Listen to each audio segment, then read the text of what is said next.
selling with authenticity. It's building that relationship. Think about the value. Because you want to make that impact. It can make you happier. Elevate others around Welcome us. to the Selling from the Heart podcast, your home for authentic, effective, and socially integrated sales strategies to help you master the art of selling. Join your co-hosts Larry Levine and Daryl Amy, along with some of the world's best sales thought leaders and practitioners, as we explore ways to help you grow your sales.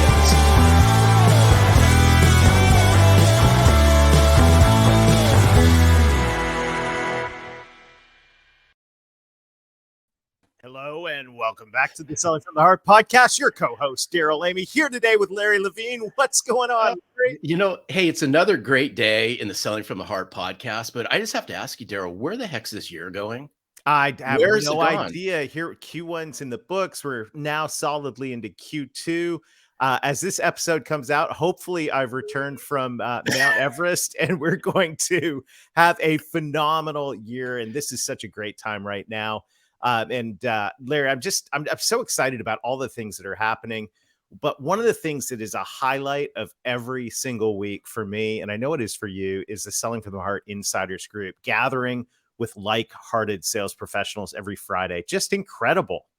It's, you know what? It's the power of masterminds. It's the power of bringing like-hearted, like-minded people together. That's what you get in the Selling from the Heart Insiders Group.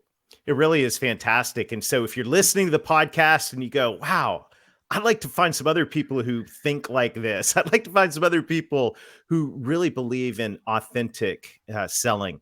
Come hang out with us. Join the Insiders Group. You can try it for free for 30 days. sellingfromtheheart.net/insiders. And I guarantee you're absolutely going to love it. We welcome you and we look forward to seeing you there. You're going to meet a lot of maybe some of your new friends in this industry, some people that'll stick by your side. Larry, I'm excited about it. sellingfromtheheart.net/insiders. Well, you need relationships to thrive in today's sales economy, and to have relationships, get them started, you need good signals. And that brings up today's guest and this fantastic conversation we're going to have today. Why don't you introduce our friend Jamie, and let's dive in, Larry. You know what? I've enjoyed. Hey, by the way, great to see Jamie Shanks. But I've enjoyed actually from afar get to know Jamie and the evolution of Jamie, what he brings to the sales world. It's just it's a breath of fresh air. And here at Selling from the Heart, we're just firm believers that authentic relationships combined with meaningful value helps build trust and credibility. And I know we're going to dive into this today. But Jamie Shanks, welcome to Selling from the Heart. Thank you so much for having me, guys. Well, this is going to be a fun and valuable conversation. But as we get started, Jamie, the question that every guest on the Selling from the Heart podcast answers, and that is, what does it mean to you to sell from the heart? And I'll answer it with a story and then give the actual response. My very first sales job, I was in commercial real estate, 100% commission. I'm about 6 months into the job. And the CEO of my firm could see that I was kind of struggling. I had to make 12 connects a day on the phone, book one kind of sales qualified lead every day to talk about real estate. Long of the short, he could tell I was nervous or apprehensive. And he pulled me aside and he said, Jamie, what's going on? Why are you nervous? And I said, well, I'm calling CEOs and chief financial officers all around the city of Toronto. I'm 25. I don't know what the hell I'm doing. And he said, Jamie, how many real estate deals have you worked on since you've been at our firm? This is like deal 15 I'm going on right now. And he said, the average chief financial officer or CEO who owns a business will on average work on one major real estate transaction in their entire career. And you've done 15. You're here. You can add so much value to the conversation. Changed my life. Ever since then, I've reflected back to now answering your question. I believe selling with the heart means that you honestly have to feel that you're adding value and truly going to help the customer. And value can be created in three ways. I can make you money, I can save you money, or I can mitigate risk of failure or lawsuits or whatever it is. And if you believe wholeheartedly that you can do one of those three things, then every time you pick up the phone, every email, every discovery call, you in your heart believe that you are truly helping a person and society. Oh, this is Oh, Jamie, this is so good because I'm a big believer that I think where salespeople just mightily struggle with, and I'm going to set aside regardless of tenure. You could be just heading right into your sales career. You could be the most experienced, tenured salesperson out there. If you struggle with believability in yourself and your messaging, you're going to struggle to engage in having those conversations straight across the board. I don't care, insert name of title of the person on the other end of the phone, the other end of the virtual camera, or face to face. Believability is at the heart of a lot of this, Jamie. And it changed my mindset forever to recognize that those that are new to a business can succeed. Those that, whatever your circumstance, is that you can acquire a little bit of knowledge. Most customers live in a bubble, and you can acquire this nuanced piece of information that people don't know. And your job is to exchange that knowledge for their time to book meetings. Brilliant. Brilliant. And this is a great transition to our conversation today, which is, as Larry said, it's selling from the heart. We believe that trust is built when you've got authentic relationships and you combine that with meaningful value. But the reality is, how do you build relationships in today's high economy, in this world of prospects? And how do you find the signals that are going to allow you to drive those types of conversations? You've done a ton of work in this area. I'm very fascinated. Maybe just to get everybody level set on this, Jamie, what are you thinking these days in terms of the intelligence that sales professionals need in order to succeed in our marketplace right now? So I'm going to speak from an account-based mindset. I believe that sellers primarily are choosing a set of accounts to target, whether that could be existing customers or net new, but they're focused on either they've been assigned a set of named accounts, there is a vertical in which they're going after, or a vertical means industry, or there's geographic focus. So whatever is the focus, when you look at an account, and I'm drinking out of a Yeti right now. Okay, so Yeti might be one of my prospects as a so when I look at Yeti, I need certain data sets to help me understand, are they a good fit for us? And are they a good fit for change right now? And a very common data set that people are used to right now is something called buying intent. That means that somebody who works inside Yeti right now has raised their hand, filled in a form that says, can we talk? Or they're maybe not as overt as that, but they've downloaded an ebook. They've listened to this podcast. They are consuming information to make informed decisions. That form of buying intent is critical account-based intelligence to help your sellers segment and prioritize. Should I focus on Yeti today, not tomorrow? Or Yeti versus Igloo coolers? That's one data set. Another data set, the one that we concentrate on, is centered around human capital, or the relationships around that human capital. If you think about it, Yeti, the company, doesn't get up every day and think about the changes and the priorities it needs to set forth in the next quarter. The reality is that the people that work there are the ones that set the priority. And every day, somebody goes into Yeti, gets promoted from Yeti, or leaves Yeti.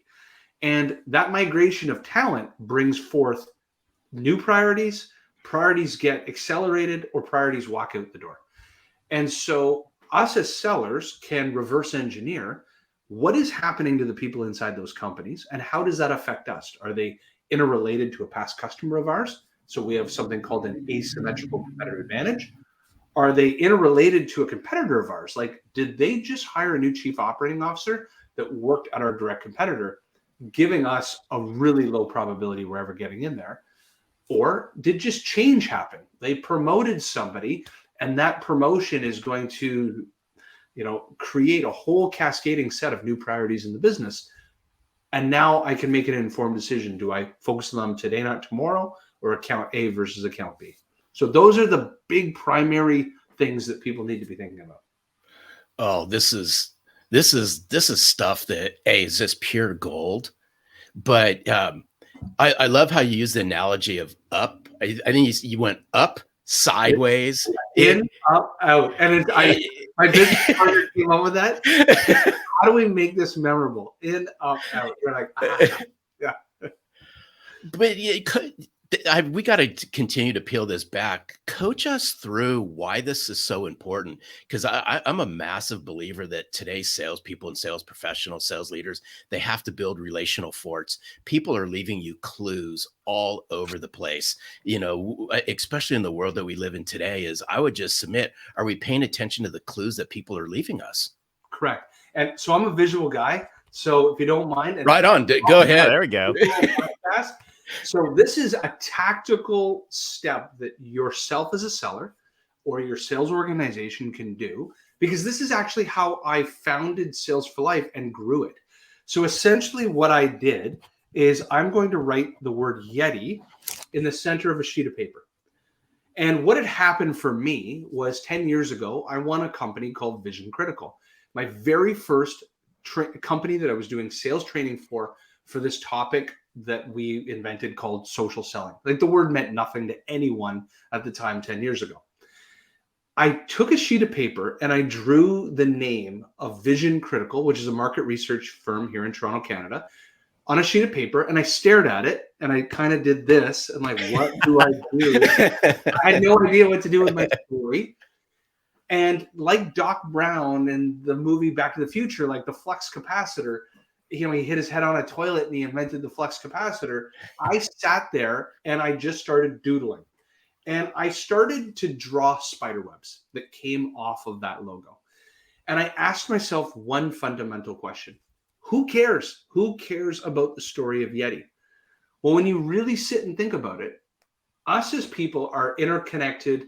We're really interested in stories that are within 1 degree of separation of us. So Daryl, as an example, is a Canadian, grew up in the same province I did. We talked Toronto Maple Leafs, and we've got that interconnection.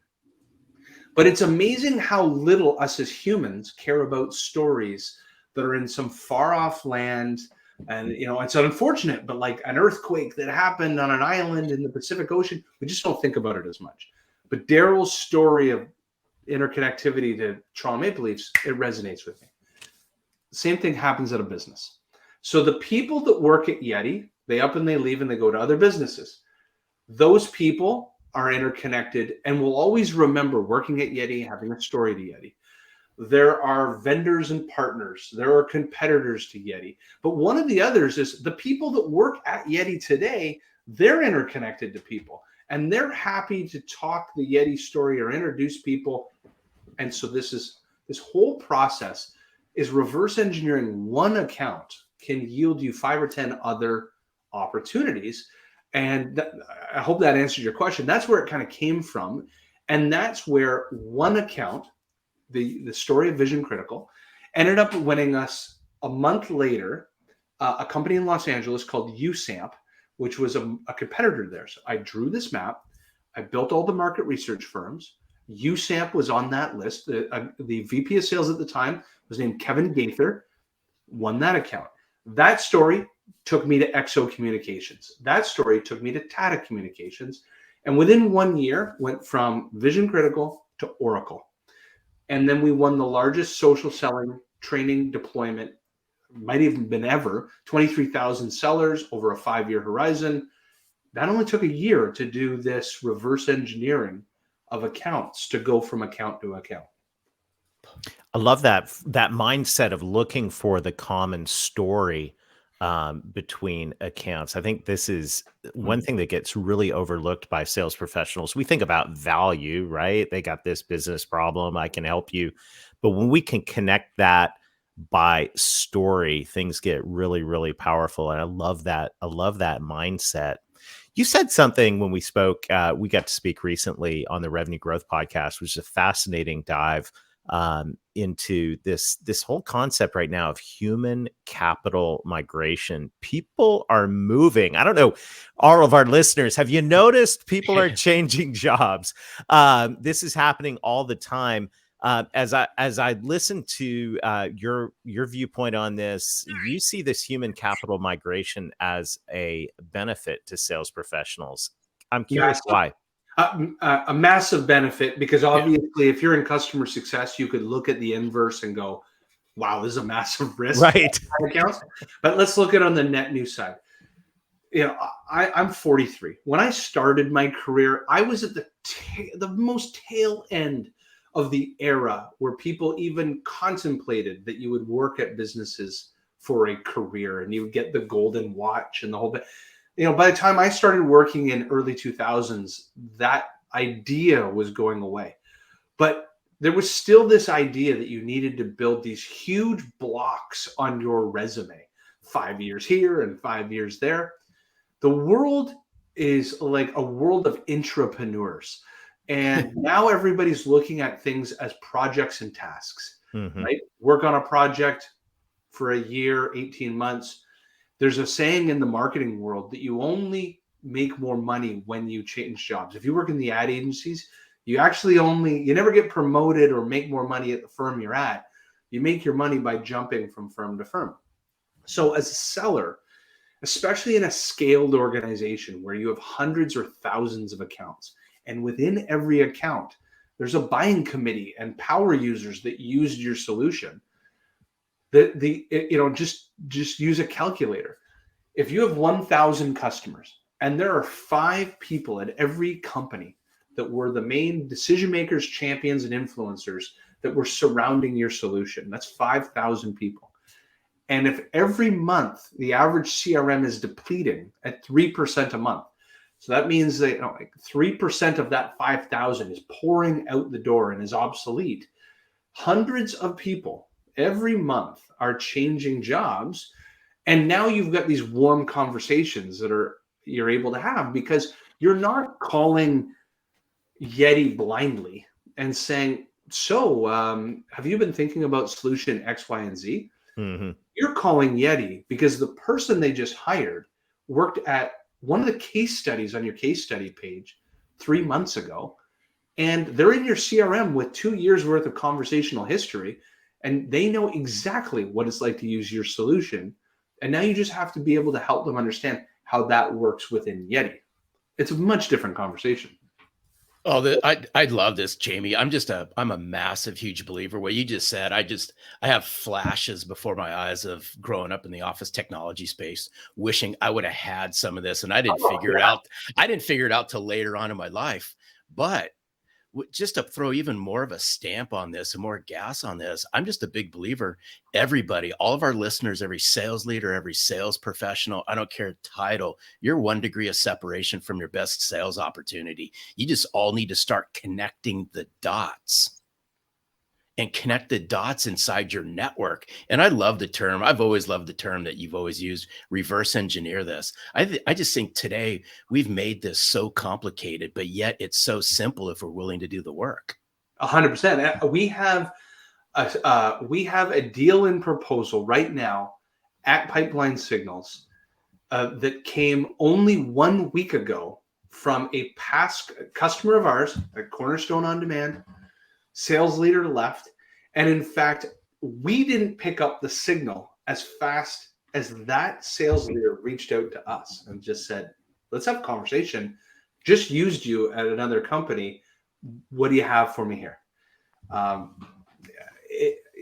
As a business owner, you love waking up to those type of leads. Mm-hmm. Absolutely. And, if you think about all this, how do you keep track of all this now? Because it seems like, the reality is with all of this human capital migration, I mean, you could watch, LinkedIn 24 hours a day and just, scroll, just wait for it. But who's got time to do that? Like, really, I think the challenge with a lot of this now is these changes, just we happen to maybe possibly notice them. And I think nowadays with the about a shift going on in the marketplace, you can't wait for that to maybe possibly happen to cross your radar. The opportunities are too good. Yeah, the data has to reside in the place or the record of truth. So when we started Pipeline Signals, we came to recognize immediately, we can't build yet another platform for somebody to log into. Sellers are not logging into yet another thing. So it has to be in the place that they use to make decisions. Their CRM, it can also route through marketing automation, but ultimately needs to talk to the CRM, Salesforce, HubSpot, and so forth. So that's the end result of where this intelligence needs to reside, because you also in revenue operations and sales operations can make informed decisions. Which are our top 10 accounts where people are leaving? What are the top 10 accounts they're all going to? Which accounts have the most change? All these sort of data points that you can harness. So now the intelligence has to flow in there. And what we've created is a monitoring service akin to cybersecurity monitoring.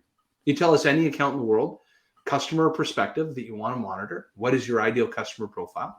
And to your point, if you're employing a sales professional or a series of sales professionals to mine thousands of accounts, you are taking what should be a person doing $500 an hour value creation, and you've asked them to do $5 an hour tasks. Mm-hmm. And so we've taken all that burden away, that administrivia. And what we're doing is we're push notifying a task alert in Salesforce or in HubSpot and says to the seller, John Smith just left your customer. They went to this prospect. Here's how long ago they worked at your customer. Here's your next action items. The seller now gets the answers to the test. They don't need to be data miners. You're paying them for outcomes. They can focus on outcomes. Oh, this is incredible. This is golden stuff. This is absolutely golden stuff. So let's workshop this for just a minute in the few moments we have remaining. Let's just hypothetically say that your target account is Yeti. You're working with the CFO at Yeti, hypothetically, and the CFO at Yeti, you get ping, they're gone. They move to Igloo coolers, or they move to whatever cooler thing. There's two things going on. One, your friend or your client has just moved to a new place, which is good, but now you got a gaping hole in relationships in your current accounts. So coach us on what that looks like for those two opportunities and what you would coach people to do. Two signals would ring a bell, essentially. Yep. Signal number one would be routed to your customer success manager. Mm-hmm. And Jane Smith, CFO, has now left. Now, you really hope, and I'll tell you about a use case from a customer of ours, you really hope that your CSM was not single-threaded. You hope they've done a great job developing with the comp controller, with the other financial analysts, because statistically, they might promote within before they look from without.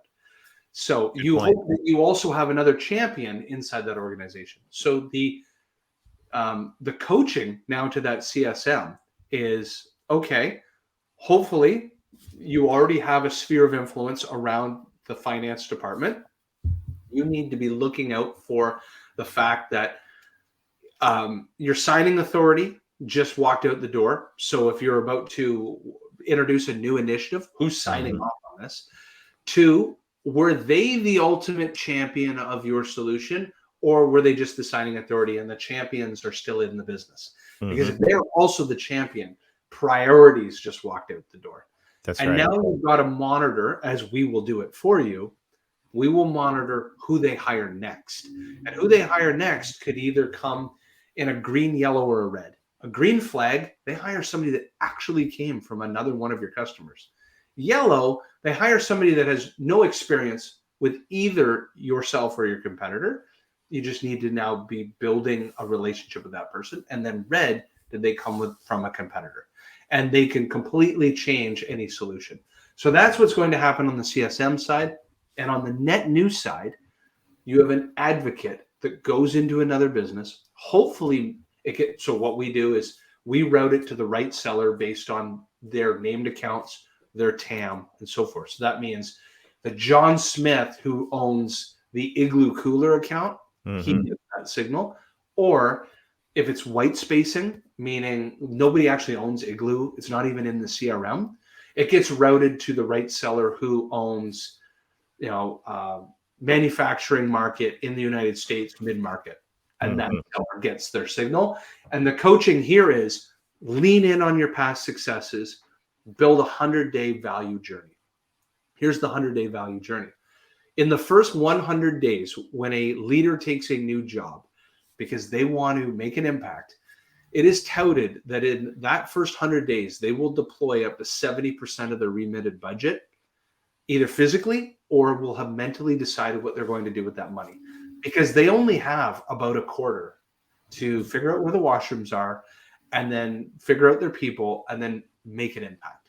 So you need to start planting seeds to help them. Like, what are you going to be thinking about in your first 100 days on the job? Now, some of our customers are finding that when they're reaching out in week 2 or week 3 of that person's new role, that person's raising their hand and saying, thanks for reaching out, but like, I've never even been to corporate head office yet.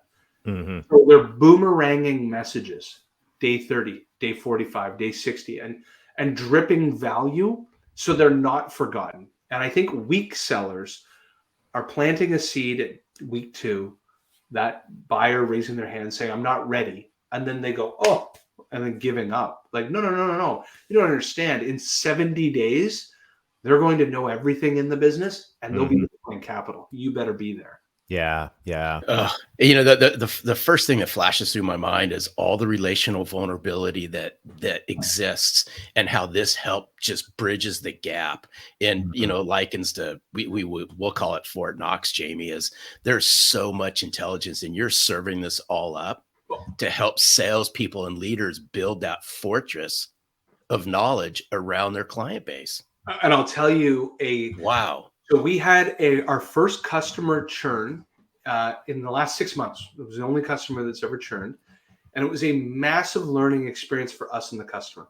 So the customer decided they only wanted to monitor C-level executives that left their customer base, 400 or 500 customers, going into 250 Fortune 1000 type accounts. So C-level to C-level changes.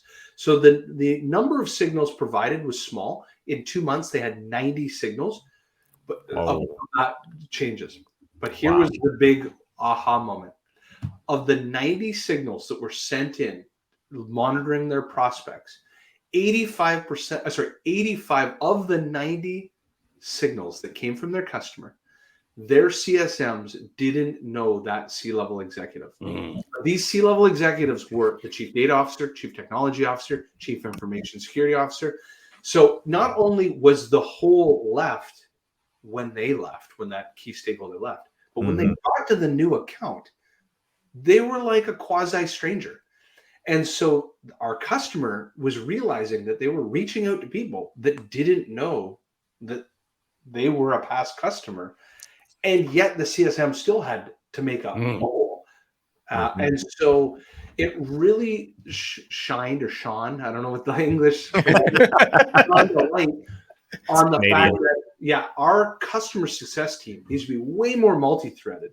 Yeah. Because the work that they do, and I want to write more content on this. The work that your CSMs do 2 years from now pays massive dividends to your new biz team, and you don't even realize it.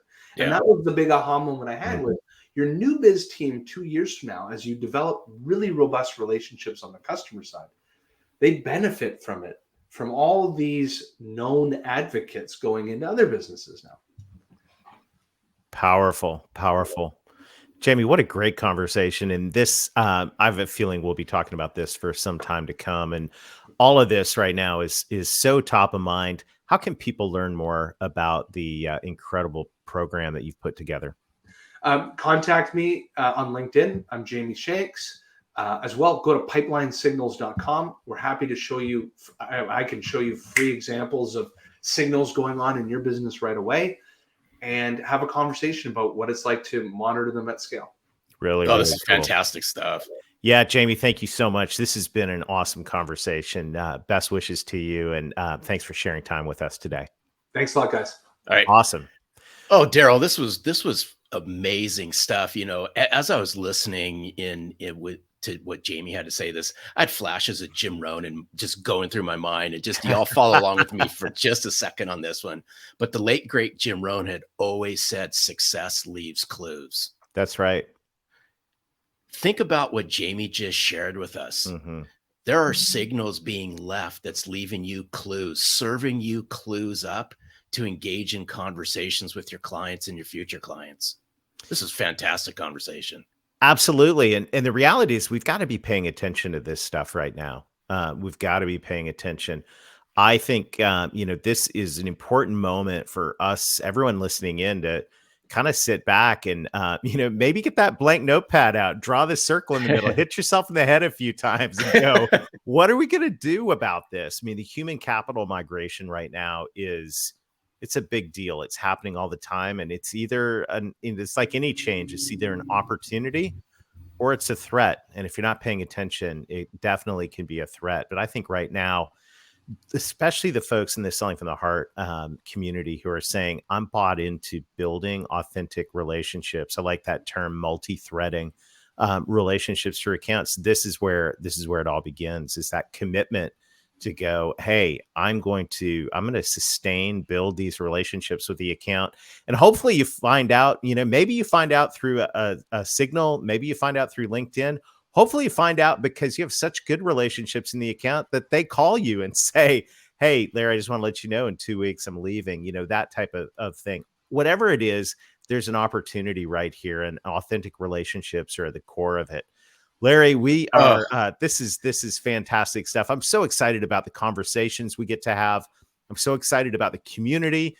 I just want to encourage you, if you're listening in and haven't come to the Insiders group yet, why not come join us? Go to sellingfromtheheart.net/insiders and learn about a community of like-hearted sales professionals that believe in authentic relationships.